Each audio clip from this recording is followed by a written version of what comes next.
British ASMR. I hope that you're having a lovely morning, night, or whatever time it happens to be. Today we're going to be continuing reading Pride and Prejudice by Jane Austen. We are now in chapter 12. So, without further ado, let's get right into chapter 12.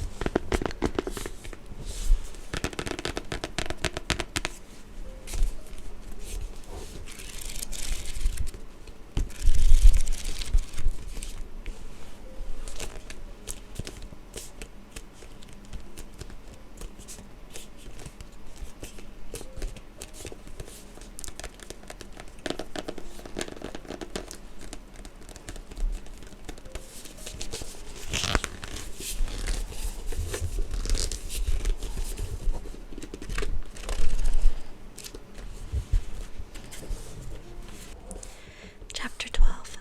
In consequence of an agreement between the sisters, Elizabeth wrote the next morning to their mother to beg that the carriage might be sent for them in the course of the day. But Mrs. Bennet, who had calculated on her daughters remaining at Netherfield till the following Tuesday, which would exactly finish Jane's week, could not bring herself to receive them with pleasure before. Her answer, therefore, was not propitious, at least not to Elizabeth's wishes, for she was impatient to get home. Mrs. Bennet sent them word that they could not possibly have the carriage before Tuesday, and in her postscript it was added that if Mr. Bingley and his sister pressed them to stay longer, she could spare them very well. Against staying longer, however, Elizabeth was positively resolved, nor did she expect it would be asked, and fearful, on the contrary, as being considered as intruding themselves needlessly long, she urged Jane to borrow Mr. Bingley's carriage immediately, and at length it was settled that their original design of leaving Netherfield that morning should be mentioned, and the request made. The communication excited many professions of concern, and enough was said of wishing them to stay at least until the following day to work on Jane, and till the morrow their going was deferred. Miss Bingley was then sorry that she had proposed the delay, for her jealousy and dislike of one sister much exceeded her affection for the other. The master of the house heard with real sorrow that they were to go so soon, and repeatedly tried to persuade Miss Bennet that it would not be safe for her, that she was not enough recovered, but Jane was firm where she felt herself to be right. To Mr. Darcy it was welcome intelligence. Elizabeth had been at Netherfield long enough.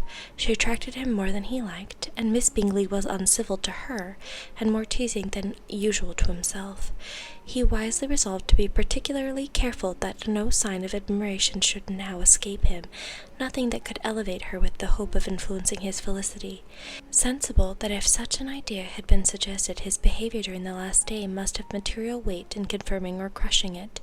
Steady to his purpose, he scarcely spoke 10 words to her through the whole of Saturday, and though they were at one time left by themselves for half an hour, he adhered most conscientiously to his book, and would not even look at her. On Sunday, after morning service, the separation, so agreeable to almost all, took place. Miss Bingley's civility to Elizabeth increased at last very rapidly, as well as her affection for Jane, and when they parted, after assuring the latter of the pleasure it would always give her to see her either at Longbourn or Netherfield, and embracing her most tenderly, she even shook hands with the former, Elizabeth took leave of the whole party in the liveliest of spirits. They were not welcomed home very cordially by their mother. Mrs. Bennet wondered at their coming, and thought them very wrong to give so much trouble, and was sure Jane would have caught cold again, but their father, though very laconic in his expressions of pleasure, was really glad to see them. He had felt their importance in the family circle. The evening conversation, when they were all assembled, had lost much of its animation, and almost all of its sense, by the absence of Jane and Elizabeth.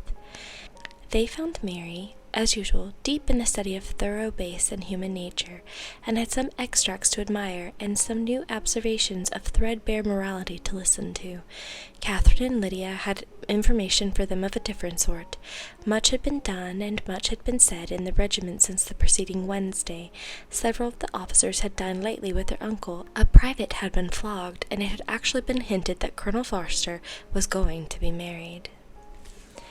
That's it for chapter 12. It's a pretty short one. If you liked it, go ahead and subscribe and like this video so you don't miss out on the rest of the story. I hope that you have a good night's rest and you wake refreshed and ready for the morning.